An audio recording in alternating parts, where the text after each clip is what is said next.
ഞാൻ 6ാം ക്ലാസ്സിൽ പഠിക്കുന്ന കാലം സാമൂഹ്യ പാഠം പഠിപ്പിക്കുന്ന വർഗീസ് സാറിനെ ഞങ്ങൾക്കെല്ലാം ഭയമായിരുന്നു.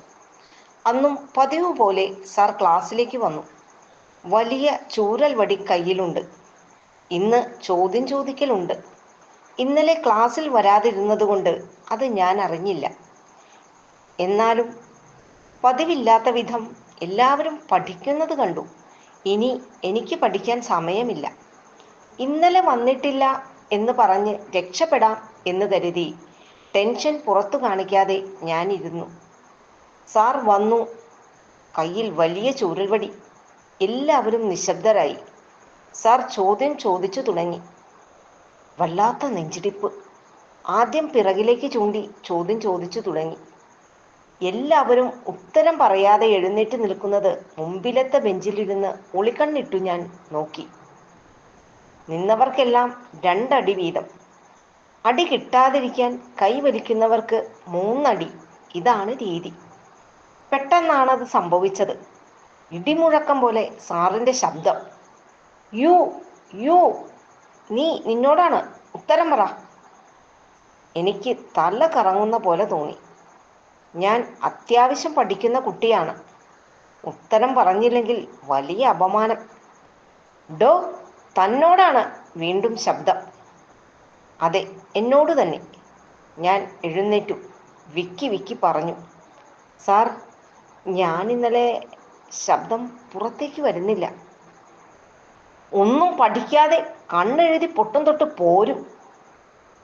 കൈ വലിച്ചില്ല. വാശിയോടെ നീട്ടിക്കൊടുത്തു. എനിക്കും കിട്ടി 2 അടി. സങ്കടം സഹിക്കാൻ കഴിഞ്ഞില്ല.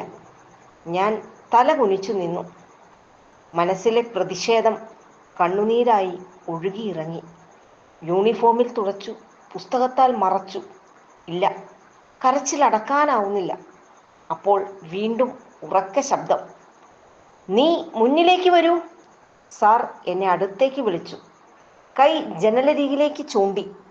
ഉച്ചക്കഞ്ഞി കുടിക്കാനായി കൊണ്ടുവരുന്ന സ്റ്റീൽ കിണ്ണങ്ങൾ അവിടെ നിരത്തി വച്ചിട്ടുണ്ടായിരുന്നു. അതിലൊന്നെടുക്കൂ. ഞാൻ അനുസരിച്ചു. ഇനി നിലത്ത് വെച്ചോളൂ. എന്നിട്ട് അവിടെ നിന്ന് കരയൂ. കണ്ണുനീർ നിലത്ത് വീഴാതെ പ്ലേറ്റിൽ വീഴട്ടെ.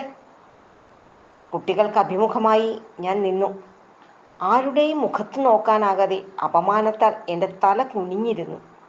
വിദ്വേഷവും സങ്കടവും കൊണ്ട് എൻ്റെ ഉള്ളു നീറി പുകഞ്ഞു. ക്ലാസ് കഴിയുന്നതുവരെ ഞാൻ അങ്ങനെ നിന്നു. ഞാനിതൊന്നും വീട്ടിൽ പറഞ്ഞില്ല. അന്ന് ഇതൊക്കെ സാധാരണമായിരുന്നു. സഹനശക്തി എന്നൊരു പുതിയ പാഠം ഞാൻ അന്ന് പഠിക്കുകയായിരുന്നു. മനസ്സു വേദനിപ്പിച്ച ഓർമ്മകൾ മറക്കാനാകുമോ? അന്നത്തെ ക്ലാസ് മുറിയും അധ്യാപകനും എൻ്റെ ഓർമ്മയിൽ മാത്രം, ഇന്നും മായാതെ. എല്ലാം അന്നത്തെ കുഞ്ഞു മനസ്സിൻ്റെ സങ്കടങ്ങൾ, അത്രമാത്രം. അപ്പോഴും എൻ്റെ മനസ്സ് മന്ത്രിക്കുന്നുണ്ടായിരുന്നു. മാതാ, പിതാ, ഗുരു, ദൈവം.